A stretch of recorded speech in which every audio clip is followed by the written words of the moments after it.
इस movie Jack Snyder's Justice League की कहानी स्टार्टिंग भी उसी सीन से होती है जब सुपरमैन पर विलेन ने अटैक किया था और उन दोनों की फाइट दिखाई गई है जब सुपरमैन जोर से हिट होने की वजह से चिल्लाया था। वो चीख हर तरफ फैल गई थी, यहाँ तक कि वो चीख मदर बॉक्स तक भी पहुँच गई थी। अब ये मदर बॉक्स है क्या, ये मैं आपको बताती हूँ। ये दरअसल एक बहुत एडवांस मशीन है। इन बॉक्सेस को एपोक्लिप्स के एलियंस ने बनाया था ताकि वो अपने राजा को ये दे सकें और वो और ज्यादा पावरफुल हो सके। दरअसल मदर बॉक्स का ये कमाल था कि वो किसी भी प्लेनेट को एपोक्लिप्स की तरह बना सकती थी। अब जब एपोक्लिप्स के राजा के पास ये बॉक्सेस आ चुके थे तो वो चाहता था कि वो दुनिया में जाकर कब्जा कर ले और उसे भी अपने प्लेनेट जैसा बना दे। तो फिर वो तीनों के तीनों बॉक्सेस लेके दुनिया पर आया, यानी प्लेनेट अर्थ पर, और उसने वहाँ पर जाकर इन तीनों बॉक्सेस को मिला दिया, जिसकी वजह से इनकी पावर्स आपस में मिलकर और ज्यादा स्ट्रॉन्ग हो गई। वो दुनिया को तबाह करके अपना बनाने ही वाला था कि तभी वहाँ पर बहुत सारे सोल्जर्स और गॉड आ गए। उन लोगों ने एपोक्लिप्स के राजा को डराकर भगा दिया।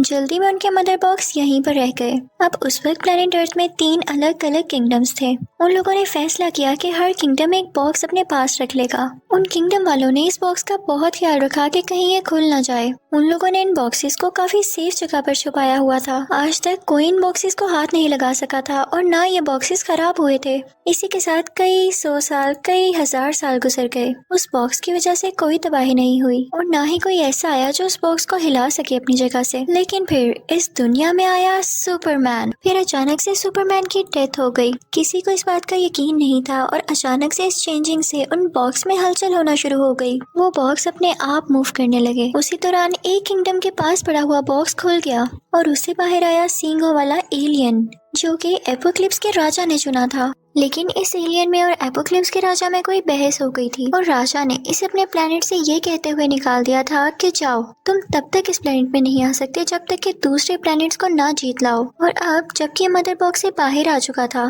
तो ये अपने प्लेनेट वापस जाने के लिए और अपनी सजा खत्म करने के लिए इस दुनिया को कनकर यानी जीतना चाहता था। उसने उस किंगडम के लोगों से लड़ना शुरू कर दिया और उन पर बहुत बुरी तरह अटैक करता रहा, जिससे आखिरकार वो किंगडम वाले हार गए और ये अपना मदर बॉक्स उठाकर वहाँ से चल पड़ा। अब ये तलाश में था दूसरे मदर बॉक्स के। अगर इसको दूसरा और तीसरा मदर बॉक्स मिल जाता तो ये तीनों बॉक्सेस को मिलाकर इस दुनिया को जीत लेता और फिर इस दुनिया को अपने प्लेनेट एपोक्लिप्स की तरह बना देता ताकि उसका राजा इससे खुश होकर इसे वापस अपने साथ रख ले और ये दोबारा से और ज्यादा स्ट्रॉन्ग फील कर सके। ये तो बस मतलब ही था, अपने मतलब के लिए दुनिया को तबाह करना चाहता था। लेकिन जिस किंगडम से उसने पहला मदर बॉक्स लिया था वहाँ की रानी अभी भी जिंदा थी और वो अपनी बेटी, जो कि वंडर वुमन होती है, उससे कहती है कि तुम्हें बहुत एहतियात करनी होगी। उसकी बेटी समझ नहीं पा रही थी कि मेरी माँ मुझे ऐसे क्यों कह रही है। वो इस बात का पता लगाने के लिए अपने किंगडम के टेम्पल्स और कई और जगह जाती है, जहाँ पर उसे फाइनली एपोक्लिप्स के राजा और उन मदर बॉक्स के बारे में पता चलता है। और वो समझ चुकी थी अपनी माँ की बात कि वो मुझे इसलिए अपना ख्याल रखने को कह रही हैं कि जल्दी जंग शुरू होने वाली है। जैसे ही उस एलियन को बाकी बॉक्सेस मिल गए तो वो बाकी दुनिया को भी तबाह कर देगा। वो फौरन से जाती है बैटमैन के पास और उसे सब कुछ बता देती है। बैटमैन कहता है कि मैं जानता था ये एक न एक दिन जरूर होना था, क्योंकि सुपरमैन के मरने के बाद ये लोगों को जंग का मौका मिल गया था। ये लोग हम पर अटैक करना चाहते हैं लेकिन भूल गए हैं कि हम में भी स्ट्रॉन्ग लोग मौजूद हैं अभी, और इसीलिए मैं अपनी एक टीम बना रहा हूँ जिसमें काफी स्ट्रॉन्ग लोग हैं जो इन लोगों के खिलाफ लड़ेंगे, एपोक्लिप्स के राजा के खिलाफ। बैटमैन और वंडर वुमन ये डिसाइड करते हैं कि हम दोनों स्ट्रॉन्ग तो हैं ही, तो क्यों ना हम और भी ऐसे लोग ढूंढें जो कि हमारी तरह सुपर पावर्स रखते हैं। फिर हम लोगों के लिए एपोक्लिप्स के राजा से लड़ना बहुत आसान हो जाएगा। अब वो दोनों इस कोशिश में चल पड़ते हैं। तभी उनको मिलता है एक्वामैन और वो उसके पास जाकर उसे सारी बात बताते हैं। लेकिन एक्वामैन कहता है कि मैं इसमें इंटरेस्टेड नहीं हूँ। वो कहता है कि मैं तुम लोगों का ग्रुप ज्वाइन नहीं कर सकता। फिर वो दोनों वहाँ से एक यंग लड़के फ्लैश के पास आते हैं जो कि खुशी खुशी उनका ग्रुप ज्वाइन कर लेता है। अब वंडर वुमन जाती है एक और सुपर हीरो साइबोर्ग के पास, लेकिन वो भी कहता है कि मैं बहुत बिजी हूँ, मेरे पास इन कामों के लिए टाइम नहीं है, खुद ही इसको हैंडल कर लो। अब दूसरी तरफ हम एपोक्लिप्स के एलियन को तबाही मचाते हुए देखते हैं उसी दूसरे मदर बॉक्स की तलाश में। अब वो वहाँ पर पहुंच चुका था जहाँ पर एक्वामैन भी था और वो दूसरा किंगडम जिसके पास वो दूसरा मदर बॉक्स था। वो उसको हासिल करने के लिए बहुत कुछ करता है लेकिन एक्वामैन उसे रोक रहा होता है। अब एपोक्लिप्स का एलियन क्योंकि बहुत स्ट्रॉन्ग और खौफनाक था तो वो एक्वामैन को हरा देता है और वो वो मदर बॉक्स अपने साथ ले जाता है। वो एलियन फिर जाकर उन दोनों बॉक्सेस को पास रखता है और उसे एक मैसेज रिसीव होता है कि इस दुनिया के लोगों को अपना गुलाम बनाया जा सकता है, इनसे अपने काम करवाए जा सकते हैं, लेकिन कैसे, ये सिर्फ वही लोग जान सकते हैं जिनके पास सुपर पावर्स हैं। वो एलियन इस बात को लेकर काफी एक्साइटेड था। वो ये सब जाकर अपने राजा यानी एपोकलिप्स के राजा को बताता है। तो वो उस एलियन से कहता है कि 2 बॉक्सेस तो तुम पहले ही हासिल कर चुके हो, और अगर अब तुम तीसरा बॉक्स भी ढूंढकर इन तीनों को आपस में मिला दो और दुनिया को जीत लो तो तुम मेरा दिल भी जीत लोगे। वाह, कितना मतलबी था एपोकलिप्स का राजा उससे कहता है कि जैसे ही तुम वो तीनों बॉक्सेस हासिल कर लोगे तो मैं दुनिया भर आ जाऊंगा ताकि सब लोगों को अपना गुलाम बनाया जा सके और वो हमारे काम में रुकावट यानी हर्डल न बने। अब एपोकलिप्स के उस एलियन को बहुत उम्मीद थी कि राजा मुझे वापस एपोकलिप्स में बुला लेंगे, तो वो हर पॉसिबल कोशिश करता है उस बॉक्स को हासिल करने के लिए, लेकिन वो तीसरा बॉक्स कहाँ पर था किसी को कुछ पता नहीं था। इस बात की वजह से उस एलियन को गुस्सा आने लगता है। अब वो पहले और दूसरे बॉक्स के पास जाता है और उसके आसपास जितने भी लोग थे वो उनको किडनैप कर लेता है और पकड़ के अपने पास ले आता है। दरअसल ये लोग किसी लैब के मेंबर थे, उसी लैब के मेंबर जो कि इन मदर बॉक्स पर रिसर्च कर रही थी। इस लैब का हेड साइबर्ग का फादर था। वो एलियन उन सब लोगों से उस तीसरे बॉक्स के बारे में पूछने लगता है और बहुत गुस्सा करता है, लेकिन किसी को भी उस तीसरे बॉक्स के बारे में कुछ भी नहीं पता था। इवन वो तीसरा बॉक्स जहाँ पर पड़ा हुआ था इतने 1000 सालों से, वो अब वहाँ पर भी नहीं था, क्योंकि उसे अब ले गया था साइबर्ग जो कि लैब हेड का बेटा है। वो उस बॉक्स को कहीं पर छुपा देता है क्योंकि वो ये नहीं चाहता था कि वो एलियन ये बॉक्स ले जाए। अब दूसरी तरफ जब बैटमैन को ये पता चलता है तो वो वंडर वुमन और फ्लैश के साथ वहाँ पर आता है। तभी वहाँ पर साइबर्ग भी उनके साथ शामिल हो जाता है और कहता है कि मुझे तुम लोगों के साथ रहना है ताकि मैं अपने बाप को बचा सकूं। ये चारों कहते हैं कि हम मिलके उस एलियन का मुकाबला करेंगे। ये चारों एक साथ बहुत अच्छे लग रहे थे। अब ये सब मिलके उस बेसमेंट में जाते हैं जहाँ पर उस एलियन ने लोगों को कैद किया हुआ था। एलियन उस बॉक्स का पता लगाने के लिए उन्हें टॉर्चर कर रहा था। तभी ये चारों वहाँ पर जाकर लोगों को बचाते हैं और एलियन को रोकते हैं। लोगों में बहुत लड़ाई होती है, लेकिन एलियन हार मानने को तो तैयार ही नहीं था। जब एक्वामैन को पता चलता है कि हालात काफी खराब हो रहे हैं और इन लोगों को उसकी जरूरत है, तो वो भी वहाँ पर आ जाता है क्योंकि दिल के ये सब अच्छे थे। ऐसे ही नहीं इन्हें सुपर पावर्स मिली क्योंकि नेचर उन्हीं पर मेहरबान होती है, उन्हें ब्लेस करती है जो दुनिया के लिए अच्छा सोचते हैं। अब इन्हें एक साथ देखकर उस एलियन की तो जान ही निकलने वाली थी। वो डर के वहाँ से भाग जाता है कि फिर कभी इनका मुकाबला करूंगा। अब साइबर्ग वो तीसरा बॉक्स लेके अपनी टीम के पास आता है और उन सबको बताता है कि कुछ अर्से पहले मेरा एक एक्सीडेंट हुआ था जिसमें मैं मरने ही वाला था। मेरी हालत बहुत खराब थी, लेकिन मेरे फादर ने इस मदर बॉक्स को यूज करते हुए मेरी जान बचाई थी।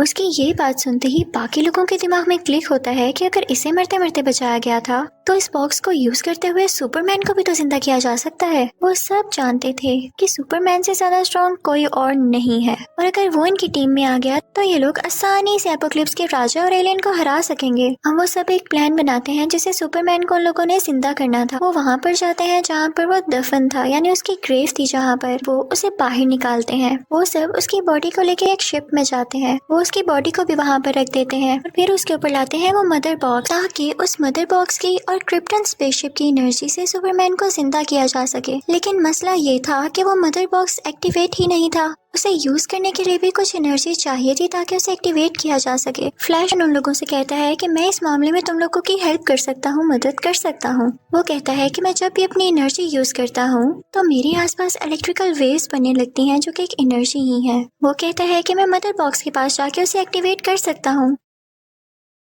लेकिन वो जब ये करने वाला होता है तो स्पेसशिप उसे वार्न करती है कि ऐसा नहीं करो, ये खतरे वाला काम हो सकता है। साइबर्ग इस बात को लेकर काफी परेशान हो जाता है और स्पेसशिप पर हाथ रखता है, जिसकी वजह से उसे फ्यूचर के कुछ विजन्स आने लगते हैं। वो देखता है कि एपोकलिप्स का राजा इस दुनिया में आ चुका है और वो सब लोगों को मार रहा है। इसके साथ साथ उसने सब सुपर हीरोज को भी जान से मार डाला है, लेकिन उसने सुपरमैन को नहीं मारा था। उसने उस राज का पता लगा के सुपरमैन को अपना गुलाम बना लिया था ताकि उसके अंडर काम करे। फिर सुपरमैन और उस राजा ने मिलकर इस प्लेनेट अर्थ को एपोकलिप्स की तरह ही बना दिया था और बाकी सब कुछ तबाह हो गया था। जब साइबर्ग सब कुछ देखता है तो उसे अपनी आंखों पर यकीन नहीं आता कि उसने क्या देख लिया है। वो जोर से चिल्लाता है कि ऐसा नहीं करना, नो। फ्लैश को लगता है कि उसने कहा है कि डू यानी करो, तो वो अपना काम करने के लिए आगे बढ़ता है। जैसे ही उस मदर बॉक्स के पास जाके अपनी एनर्जी निकालता है तो एक्टिवेट हो जाता है। अब स्पेसशिप की एनर्जी और वो एनर्जी मिलकर सुपरमैन को जिंदा कर देते हैं। वो इस दुनिया में जिंदा होकर आ तो गया था, लेकिन उसे अपने पास्ट का कोई भी वाकया याद नहीं था। उसे कुछ भी याद नहीं आ रहा था।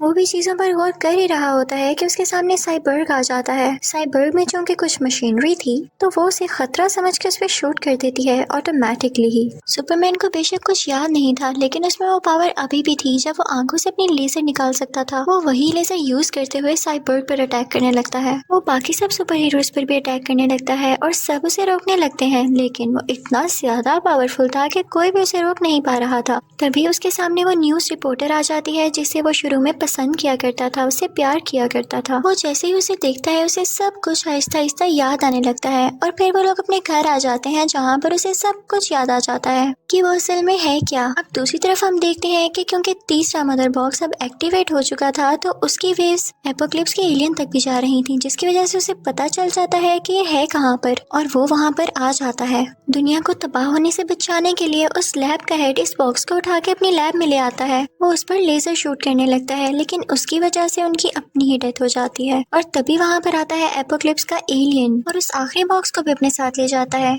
जहाँ पर उस एलियन ने वो 2 मदर बॉक्स रखे हुए थे, उसने वहाँ पर एक शील्ड बनाई हुई थी जिसके अंदर कोई भी नहीं जा सकता था और इसीलिए साइबर्ग भी उन बॉक्सेस को ढूंढ नहीं पा रहा था, लोकेट नहीं कर पा रहा था। अब क्योंकि वो तीसरा बॉक्स इतना ज्यादा गर्म हो चुका था कि उसे ये लोग थर्मल मैप पर डिटेक्ट कर पा रहे थे, यानी इतनी हीट निकल रही थी उसमें से। सुपरमैन सोचता है कि मरते हुए उसका पुराना सूट तो तबाह हो चुका था, तो वो अब की बार अपने ड्रेस के लिए ब्लू की जगह ब्लैक कलर चूज करता है। दूसरी तरफ हम देखते हैं कि बाकी के सुपर हीरोज उस जगह पर पहुंच चुके थे जहाँ पर वो बॉक्स था और वो एलियन भी आ चुका था। सब लोग उस एलियन को ऐसा करने से रोकने लगते हैं और उसकी आर्मी पर अटैक करने लगते हैं। साइबर्ग उस एलियन को रोक रहा होता है कि कहीं वो तीनों बॉक्स को आपस में मिला ना दे, लेकिन साइबर्ग यहाँ पर खुद को वीक महसूस करने लगता है क्योंकि उस एलियन से लड़ते लड़ते उसकी पावर कम रह गई थी। यहाँ पर फ्लैश तेजी से पूरे शहर में उड़ने लगता है ताकि वो चार्ज हो सके और अपनी पावर साइबर्ग को दे सके, लेकिन इसी दौरान ही उस पर एक डीमन अटैक कर देता है जिससे फ्लैशमैन की एनर्जी सारी की सारी वेस्ट हो जाती है और साइबर्ग को भी एनर्जी नहीं मिल पाती, जिसकी वजह से वो भी वीक ही रह जाता है। अब यहाँ पर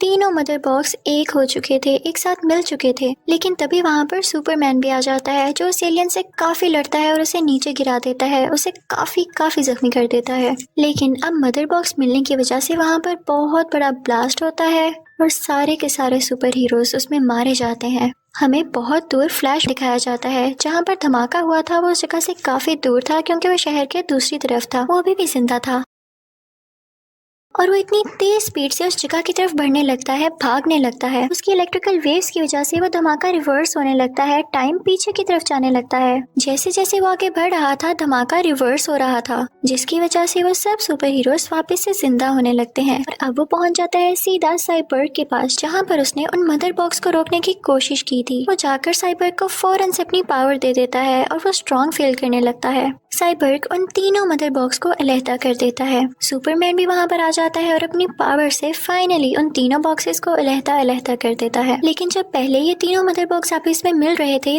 तभी वहाँ पर एक रास्ता खुल गया था, जिसकी मदद से एपोक्लिप्स का राजा इस दुनिया में आने वाला था, क्योंकि उसे लग रहा था कि अब सब कुछ उसके हाथ में आने वाला है। वो लोग इस बात का फायदा उठाते हैं और सुपरमैन उस एलियन को जोरदार पंच मार के उस रास्ते के जरिए उसके अपने प्लेनेट में वापस भेज देता है। इसी दौरान वंडर वुमन उस एलियन का सर काट देती है और उसकी डेड बॉडी एपोक्लिप्स के राजा के सामने जाकर गिरती है। इसी के साथ ही वो पोर्टल यानी वो रास्ता फौरन से अपने आप बंद हो जाता है। इस बात की वजह से एपोक्लिप्स के राजा को बहुत गुस्सा आता है क्योंकि उसका प्लान अब फेल हो चुका था। अब वो दुनिया में नहीं आ सकता था क्योंकि मदर बॉक्स डिस्ट्रॉय हो चुके थे। तो सारे के सारे सुपर हीरोज काफी खुश थे कि उन्होंने उसको डिफीट कर दिया था, उस राजा को और एलियन को हरा दिया था। सबसे बड़ी बात, उन्होंने दुनिया को बचा लिया था। बैटमैन सोचता है कि अगर कभी दोबारा उस एलियन ने, जो कि राजा दोबारा भी बना सकता है, हम पर अटैक करने की कोशिश की तो हमें तैयार रहना चाहिए। वो उसके लिए एक जगह देखता है जहाँ पर एक्टर वो लोग ट्रेनिंग करने वाले थे। फिर हम देखते हैं कि इस काम को रोकने के लिए बैटमैन का एक दुश्मन एक आदमी से बात करता है कि तुम्हें बैटमैन को खत्म करना होगा, इस रास्ते से हटाना होगा।